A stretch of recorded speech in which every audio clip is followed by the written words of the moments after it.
Welcome to Sightseeing Japan, the podcast where we explore the land of floral elegance. I'm Paul Bresson. And I'm Jason Nealing. And today we're talking about Ikebana. Ikebana? What? Ike what now? Bana. Ikebana? Ikebana. Ikebana is the Japanese art of flower arranging. And as we said, I believe at the end of the last episode, Paul and I went into this knowing almost nothing about Ikebana, but I knew it existed, and that's about it. Yeah, I knew that, they arranged some flowers, and I guess they're supposed to look pretty or something. But, I don't know. After doing this research, it's pretty cool and much more involved than I realized. I'm an expert compared to Paul 2 weeks ago. Good. It reminded me a lot of the bonsai episode that we did. There's a lot of focus on form and lines and balance and like miniaturization. They're kind of a lot of the same really elements. Interesting. I kept thinking it was reminding me of the Japanese gardens episode for the same thing. Yeah. Borrowed scenery or minimalism or whatever. Definitely. It all kind of goes back to that Japanese aesthetic. There are a lot of these same types of elements that are brought into all these different art forms.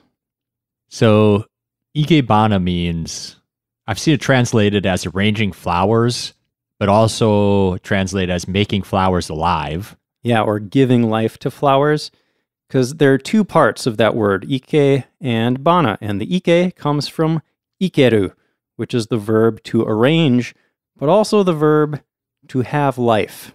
That's such a cool double meaning. Yeah, it is. And then the Bana part comes from the word hana, which means flower. That's what always gets me about Japanese. They like to combine two words, but then they'll change the first letter of the second word. Mm-hmm. And I'm always like, not quite sure if that is what I think it. Oh, is that hana? Is that related to flower? But it's actually bana, so I'm not really sure. But I'm a noob at Japanese, so that's probably my fault. You're good. But I mean, I noticed that, with sushi, if it's like a certain type of sushi, it'll be like whatever sushi. Right. Yeah, they're always changing that, and it makes it more confusing for me. Yeah. Yeah, realizing that can definitely help in figuring out words sometimes. Yeah, if it was Ikehana, I feel like that'd be such a giveaway. Oh, maybe that's something to do with flowers, right? Yeah.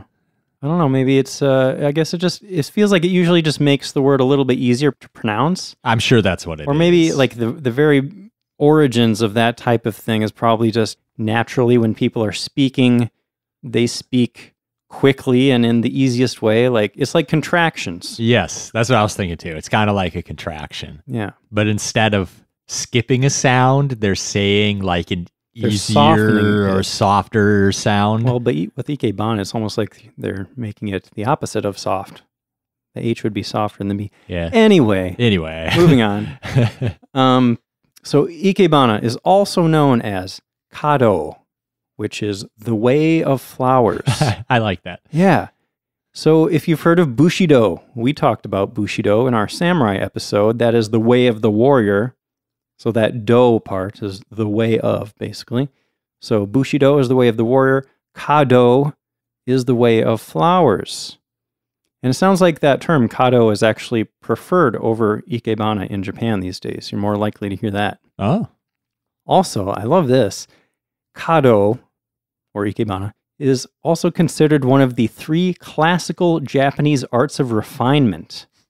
The other 2 are Kodo, the way of fragrance, which is about appreciating incense, and Chado, which is the way of tea. Cha is tea. That one has to do with the Japanese tea ceremony. So if you're into those 3, flower arranging, incense, and tea, Kado, Kodo, and Chado, you're pretty much as refined as you can get. Like, you're a really high-class person. Yeah, I saw that classification too. And besides the Halloween episode, how many episodes in a row have there been with a top 3 list from Japan? Keeps coming up. But yeah, that's cool. It's really one of like the top classy skills to have. Yeah. And I was surprised at just how deep the rabbit hole goes in the world of Ikebana, because there are so many different styles and schools of Ikebana these days. Like we're going to cover the basics as we normally do, but if you want to read about how all these styles evolved and who was involved in these evolutions and all that kind of stuff, there are so many resources out there, and we'll guide you to some of those later. But if you wanted to dig real deep, you totally could. Yeah, when I started doing research for this episode, I was like, oh, let me try to make sense of the schools. And it was like, there were so many, and it just kept going. I was like, okay, all right. What about the styles? And then like that too. And I was like, okay, I'm going to have to like back further up to get an overview that I can actually make sense of and deliver in a 1 hour-ish podcast. Right. I mean, you could do, instead of one episode, you could do an entire series of episodes. You could do a whole podcast about Ikebana if you wanted. That's Jason and I in the future. Welcome to Ikebana, episode 56. Yeah. This time we're talking about this style of Ikebana. An Ikebana school is headed by an Iemoto, founder or grandmaster. So if you see Iemoto of Ikebana, you know that they're very well regarded. That was my fun fact. That's a good one. Well, shall we get to history, Paul? Let's do it.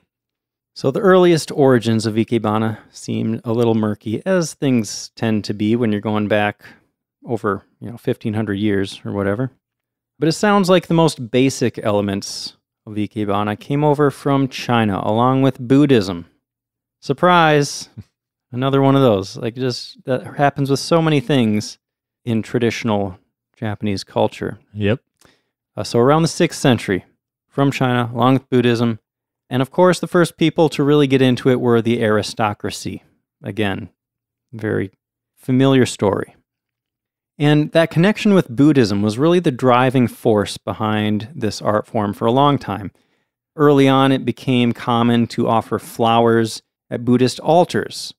And I got the impression that maybe that's kind of the core of this idea that came from China with Buddhism, is just that flowers are closely tied with Buddhism. They are offerings at Buddhist altars. Yeah, right. It's, we say, the idea originally came over from China, but what we know as Ikebana today, 99% of it's been refined and developed in Japan. Mm-hmm. Yeah, so at the beginning and then for a long time, the art of flower arranging didn't really have much deeper meaning besides just sticking some flowers in a vase to use as offerings at temples and shrines. Like, there wasn't a lot of structure or formality around how this was supposed to happen, but you know how Japan loves to refine and perfect things, and they definitely did that with Ikebana. So these first, more structured arrangements used a system called Shin no Hana, which means central flower arrangement. So in this arrangement, you would start with a big branch in the middle, and then you would have 3 or 5 flowers around that, usually in a symmetrical arrangement. So this style appeared in religious art around the 14th century, and it seemed to me that this is the time period where you would start to see what we might call the origins of Ikebana as we know it today. Like, this is when they started refining it into having all of these rules and a focus on form. Yeah, at this point, they were already using distant scenery and creating foreground and background and senses of depth. They were already getting into some of these ideas. Exactly, and this is where we see those pieces that really tie in a lot with the ideas behind bonsai and the Japanese gardens. We start to see the encapsulation of natural landscapes. You're taking this landscape from the real world outside, and you're trying to miniaturize that and represent it at a much smaller scale. Yep. Another important element is this idea of depth. With bonsai, there's a front and a back side of the tree, and you want to think about which branches are sticking forwards and which ones are going back. In gardens, you have the middle ground, the foreground, and in the flower arranging, the big branch in the middle of the arrangement might represent the distant scenery, and then you'd have a mid-sized blossom for the middle distance, and then you have some smaller flowers to represent the foreground. So even though it's all together in this one arrangement, you have symbolism and a sense of depth, and you're representing something much bigger. So over the next couple centuries, flowers continued to play a big part in Buddhism as offerings, and even some Buddhist scriptures were actually named after flowers. For example, the Flower Garland Sutra, or maybe you've heard of the Lotus Sutra. Flowers are big in Buddhism. Around the 13 to 1500s, you started to see something called the tokonoma. Paul, you're familiar with the tokonoma? No. You may not have heard the word so much, but I bet you know what this thing is. We're talking about this decorative alcove that you often see in traditional Japanese rooms, even these days. Ah, yeah, and the rooms you like, the formal room you host people. You'll have your little alcove that you can put pieces of art in and whatnot. Exactly. Maybe you'd have a scroll. Maybe sometimes you might have a bonsai tree in there. Mm-hmm. In this time period, 13 to 1500s, people started using flower arrangements to decorate these spaces as well. And of course, flowers continued to be used in things like Buddhist altars. There was also some Shinto influence. And apparently, more recently, I saw that historians have come to believe that the idea of the yorishiro might be the origin of modern Ikebana. Do you remember? That's the object that houses a kami or god, an object that can kind of attract these spirits. So Ikebana, you could think of the flowers as a yorishiro. Okay. You're trying to attract the kami and give them a place to hang out. And over time, ideas about these flower arrangements continued to evolve, and all those many different schools that we referenced started popping up around the end of the 15th century. One important figure in the development of Ikebana was the 8th shogun, Ashikaga Yoshimasa. He was a patron of the arts and a great promoter of the tea ceremony and Ikebana. He even ended up abdicating his position to devote his time fully to the arts, and he developed concepts that would then go on to contribute to the formation of the formal rules of Ikebana.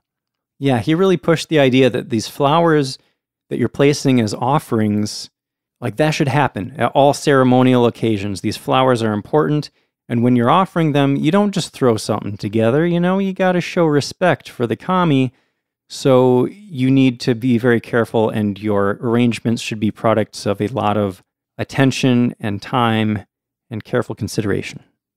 It was also around this time that the idea of representing the three elements of heaven, human, and earth with your Ikebana presentation started to become more popular.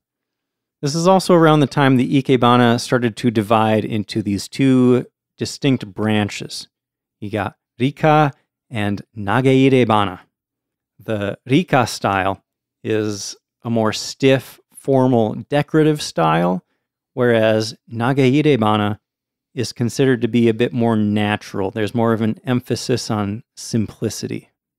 Those two styles seem to be going back and forth over time. One's more popular than the other one, and then the other one, just based on the feelings of the day. Right. And I thought it was really interesting that all of Japan's most famous generals, including a name you might recognize, Toyotomi Hideyoshi, he was one of those three great unifiers of Japan. All these famous generals practiced Ikebana. Can you imagine American military generals doing that? Like you walk in and a general is making a flower arrangement and he's just like, I just do this because it really calms my mind and I feel like it lets me make clearer decisions on the battlefield. Hey, I don't think you would be likely to see that. Yeah. I think you'd be more likely to see maybe they'd be playing like chess or something like that. Maybe. I just thought that was a really interesting contrast between the two cultures. Like it was hard just to imagine. Like all the generals just did that. Mm-hmm. So during the Edo period, which began in the 1600s, there were a bunch of books published about Ikebana. And it said that at the end of the 1600s, this is when Ikebana reached its highest degree of perfection as an art.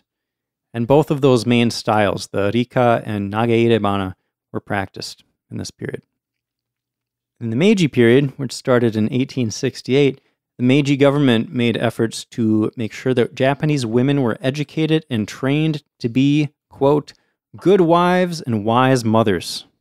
And this education, they decreed, included Ikebana, even though historically before that, it had actually always been considered a male art form. And it's still many men practice it. It's men and women now. So that's cool. Yeah. Even at that time, though, I saw that women were not really allowed to, like, innovate. They were kind of taught the prescribed ways of doing this, and they were supposed to follow the rules, you know? Yeah. Interesting. The oldest international organization, Ikebana International, was founded in 1956 and has since spread around the world, spreading Ikebana to other cultures as well. Yeah, it was actually founded by an American woman. Ellen Gordon Allen was her name. And Princess Takamoto is the honorary president of the organization.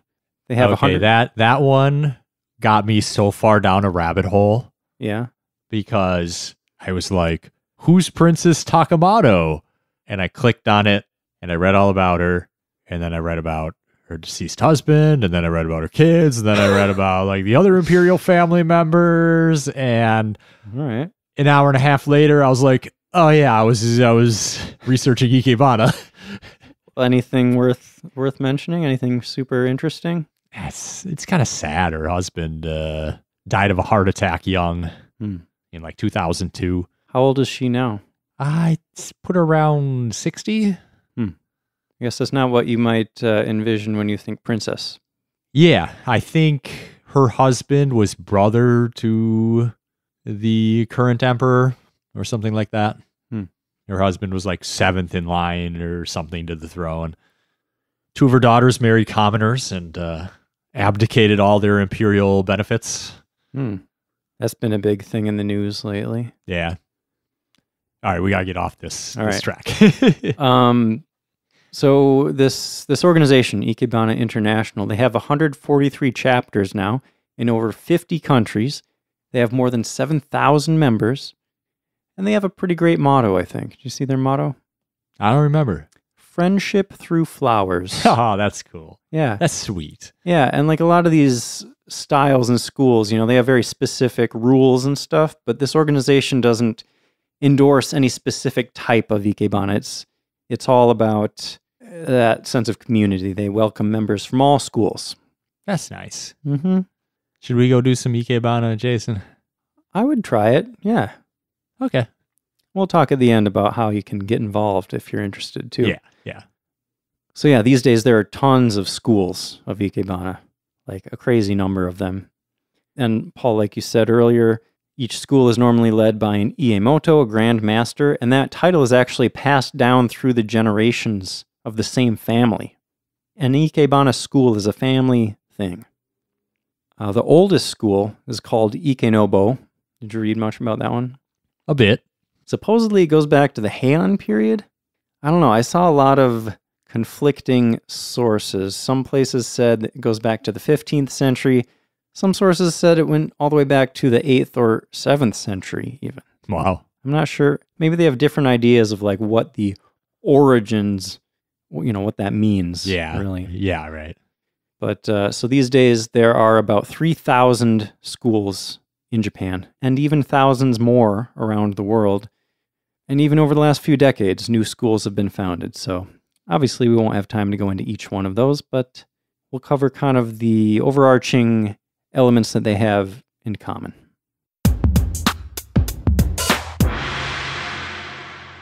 So let's talk a little bit about the theories behind Ikebana. Ikebana is very heavily tied to Buddhist philosophy. So you're going to see a lot of Buddhist ideas reflected in the flower arrangements. Right. And in Buddhism, the idea of preserving life is important. So I felt like that kind of went back to that double meaning of the word Ikebana. You can translate it as giving life to flowers. That's kind of a Buddhist thing. So I guess if you want to perform some Ikebana, you want to arrange some flowers, you're going to want to start with a vase, right? Mm-hmm. How are you going to choose your vase? The thing that is most important to seek in a vase is a shape that will best prolong the life of the flowers. Exactly. Back to that giving life to flowers idea. There are often even vases designed specifically for a certain type of flower. Yeah, you're often going to see a wide open mouth with the idea that more oxygen entering through the neck gives the plant more oxygen to stay alive. Right. And this is one of the big differences between Western flower arranging and Ikebana. Like in the West, I feel like our vases generally go up. They're pretty tall and they have pretty narrow necks because we use the neck to support the stem of the flowers. You don't really see the stems all that much in Western flower arrangements. The flowers are the main focus. And a lot of times they're all bunched together, so you don't even really see the stems. They're kind of hidden underneath all these blossoms. But that's not at all the case in Ikebana. The vases are going to be low and wide because you want to display the entire plant. It's going to be the stem, the leaves, like everything goes into creating this sculpture almost. And with that water being exposed, that's also supposed to make it look fresh and vital, like it contributes to this whole feeling that you're trying to convey through your arrangement. Yeah. So if they don't have a narrow neck to hold up all these flowers, Paul, how are they going to get the flowers to stand up? Basically, a metal pin cushion. It's like a flat, round piece of metal with a bunch of pins coming up out of it. And then you stick the stem of the flowers on there. You sometimes even cut the stem of the flower in like a little X shape to spread it out a little bit. And then you can wedge it in there. Mm-hmm. I saw that little disc can be called a kenzan or a frog in English. Or a frog. Not sure where that word came from. Doesn't really look like a frog. No. But it works remarkably well. Yeah, I was surprised at how they can really hold up even big, heavy-looking branches, Yeah, it was the one thing I was the most curious about. I was like, how do they keep everything in place? Mm-hmm. I just didn't understand, but it works. It does. Another thing you want to consider when you're picking out your vase is, of course, you want to think about the shape, the color, the material of your vase, and consider how that's going to interact with your flowers and how that fits into whatever you're trying to convey through your arrangement. Very similar to how you might pick out a tray for your bonsai tree.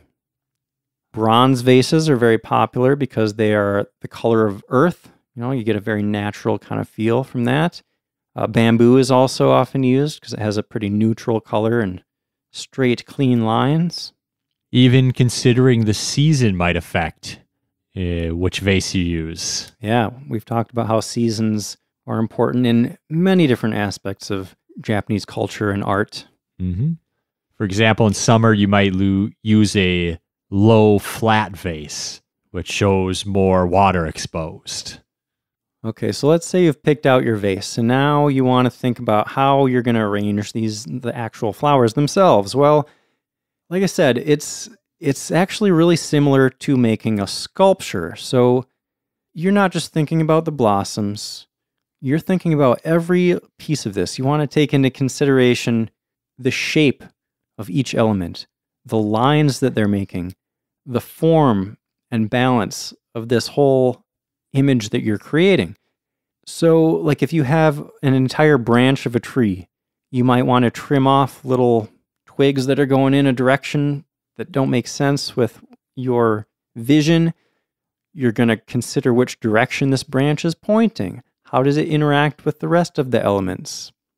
I've seen some really cool arrangements that incorporate these long blades of grass that are sticking up, but they're not just sticking up randomly. You can shape them with your fingers depending on, do you want them perfectly straight? Do you want them going up in the background? Or maybe you want one kind of leaning off to one side if you're trying to create an impression of wind. I heard a lot of emphasis on keeping everything natural. Mm-hmm. Like, don't come up with the lines in your head and then try to make the plants fit them. You've got to look at the plants and find their natural lines in a way that fits everything in a pleasing way. Mm. You've got to find the existing shapes of nature and bring that out within your design. it's not bending nature to your will. It's showing off the beauty of nature. Okay. And, we talked about how there are all these different styles, and specific styles will actually have specific shapes and elements that they want to go for. Like there are these prescribed formulas for how to create an arrangement in a certain style. So, Paul, did you see any of these diagrams where they show you specifically like, okay, there's this main branch here that sticks up in the back, and then there's a shorter one that you cut to this specific length, and it's leaning at precisely this many degrees to the left? Yeah, I think that's how they teach it to start with. Mm-hmm. This is about ratios and angles. Yeah. You put the first one straight up, and it's 3 times the length of the vessel that's holding it. And then the second one is forward and left at 45-degree angle, and it's 2/3 the height, that sort of thing. Yeah. And this is how you create this specific design. Exactly.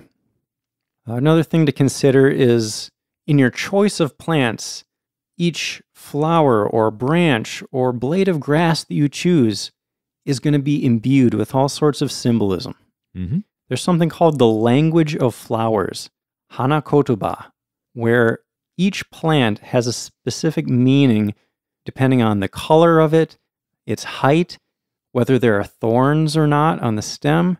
Even combinations of flowers can have different meanings. There are certain flowers that are considered lucky or unlucky. Yeah, that's really cool. There's a whole language of flowers. I thought that was really neat. Yeah, that one reminded me a lot of the kimono episode. We talked about how, like, when you're dressing somebody up in a kimono, every little element says something, whether it's the pattern on the fabric or the hair accessories or the obi. Yeah. So one example of the flower language is what color you use, right? So if you use red flowers, that's considered to be unlucky because it's considered morbid, often used for a funeral. Yeah, it also symbolizes fire. Yeah, which is unlucky because traditionally Japanese houses are made of timber, which burn very easily. Mm-hmm. The numbers of flowers are important too.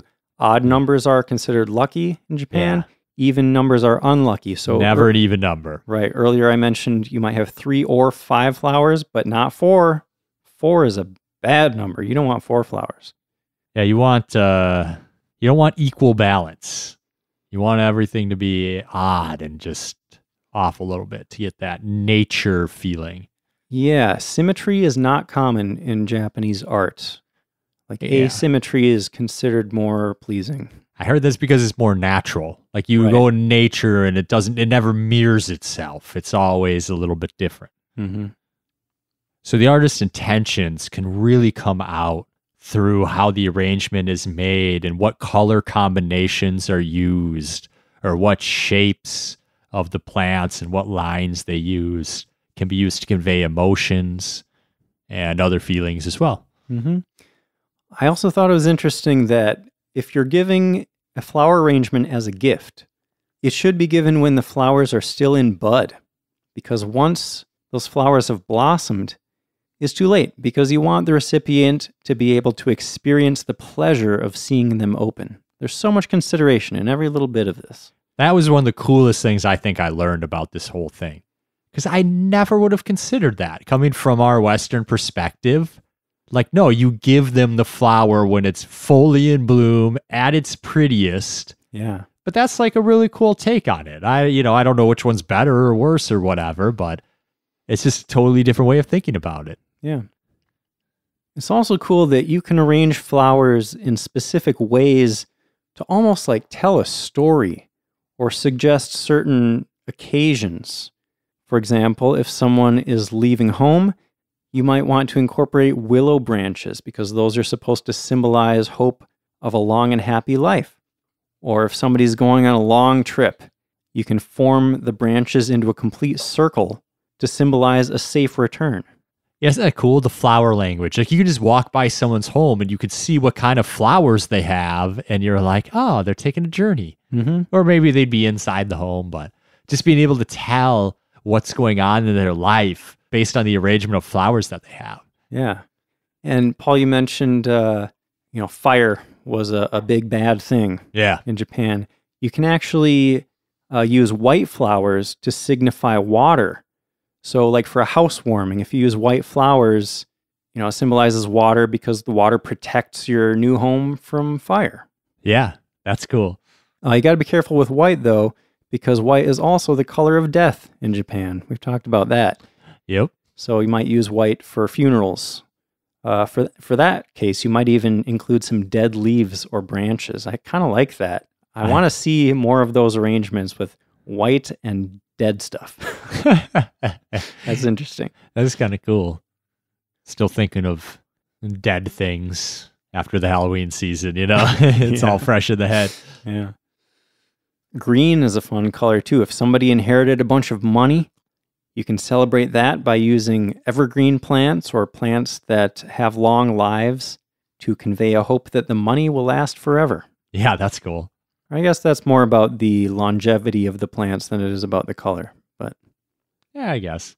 Another important element that we kind of touched on is these generally aren't crowded arrangements. That's another big difference between Japanese and Western flower arrangements is you're not bunching a bunch of flowers together.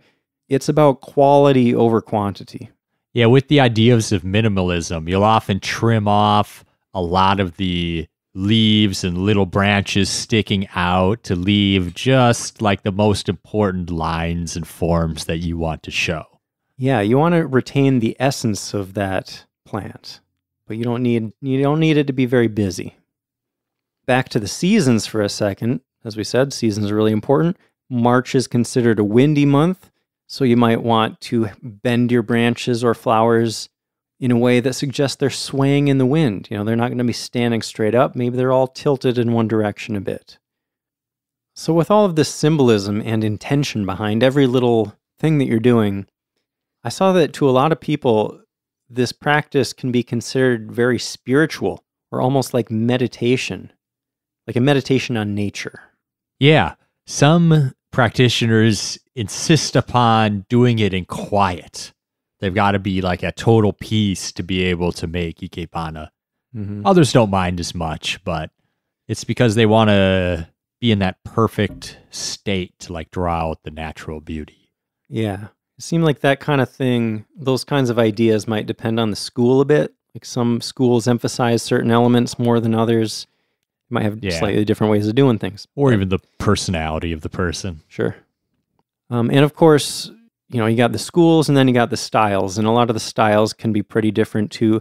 Some of them actually bring in more elements like dirt and rocks and moss to create even more of a natural scene there. But some styles just stick with the plants. You just got the water and then some plants sticking up out of the water.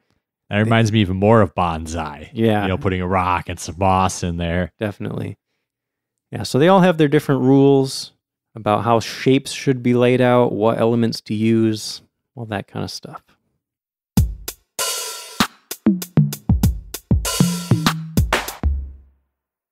So Ikebana is pretty cool.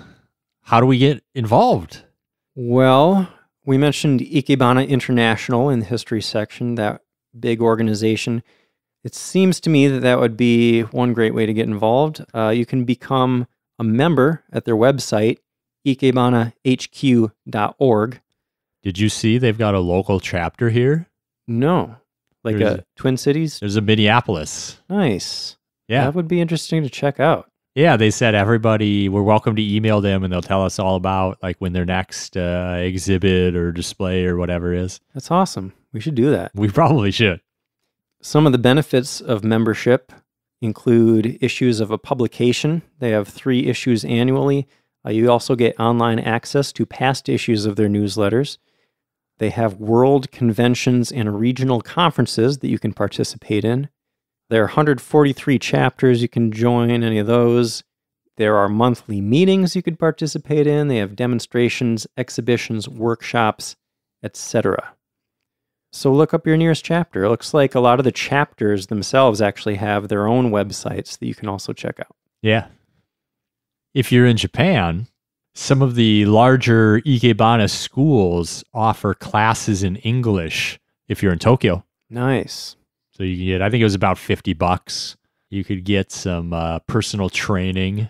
Sounds That'd be worth it to fun. me, definitely. Yeah, that'd be a great experience. Spend an afternoon learning how to do flower arrangement. Yeah. The Ikenobo school, that's that oldest school, they actually have a bunch of chapters too. There's a list of their chapters on their website, ikenobo.com. That's ikenobo.com. They also have a special member page that you can get access to if you join. Also on their website, they have a calendar of Ikebana events, like exhibitions that you could attend in Japan. There's also an international event schedule. They actually have these events where they send out a professor from Ikenoba headquarters to teach people around the world. That's so cool. Yeah. There are links to info about trial lessons that you can do if you're just a beginner. Most of those lessons, I think, are in Japan.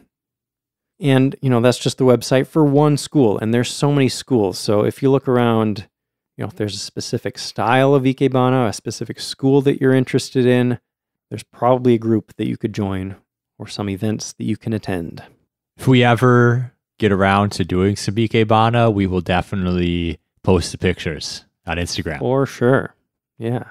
Our Instagram is at SJP Podcast if you're interested in checking out some pictures of all sorts of Japanese stuff. I try to line up the pictures with the release date of our episodes, so usually you'll see some relevant stuff on there. You can also reach out to us there. We always love to hear from our listeners. Absolutely.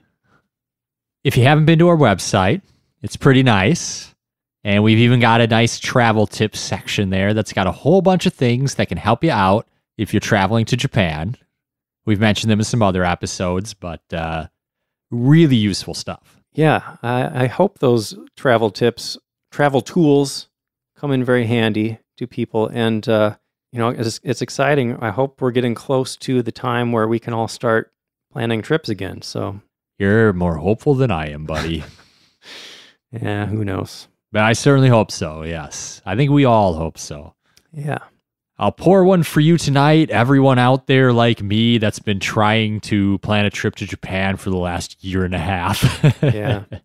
I saw so many posts online from people that were like, oh, I'm planning a trip for like May 2021. We should be good by then, right? I feel bad for... There are so many of those people that were really hoping to get to Japan this year, and I just hope everyone's getting, how was it, the insurance or whatever on their tickets where you can cancel it and get your money back. Normally I don't do that, but with so much uncertainty right now, I feel like you have to. You try to plan anything, you've got to be able to cancel it if you need to. Be sure to read the fine print, though. I actually saw a post not too long ago about somebody that did buy the insurance, and then when they went to cancel, they found out, oh, the insurance doesn't cover that for some reason. What's the point then? I don't know. That's stupid. Yeah, like it only covers cancellations for specific reasons or something like that. Anyway. Global pandemic. Sorry, not on the list, guys. Yep. Anyway, what are we talking about next time, Paul? On the next episode, we're going to be talking about sake. Oh my goodness. This is going to be a fun one. Definitely. Sake is very good. And I'm going to go out there. I'm going to say underrated. Underrated. Change my mind, anybody. But I'm pretty confident sake, underrated. Agreed. I feel like most people don't really, like when they go to the liquor store, sake doesn't really cross their mind. It's just like if you're at a sushi restaurant or something, like, oh, there's sake on the menu. Maybe I'll get some of that. But there's a whole world of sake out there. So many different types of sake. And by the end of the next episode, you're going to be an expert. You're going to know exactly what to go pick out. Yeah, sake is almost like another type of wine. As much variety as there is in wine, you can find in sake too. Totally. That will be a good one. But you'll find out on the next episode. Well, thanks for listening. See you next time.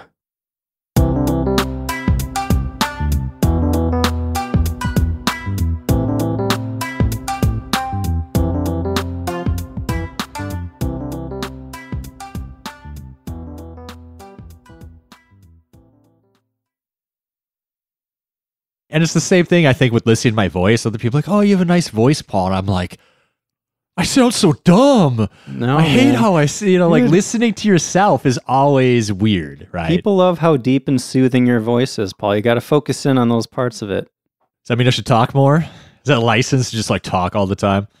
Well, there's that old saying, leave them wanting more. Too. There's a balance there. That was a nice way of saying that, Jason.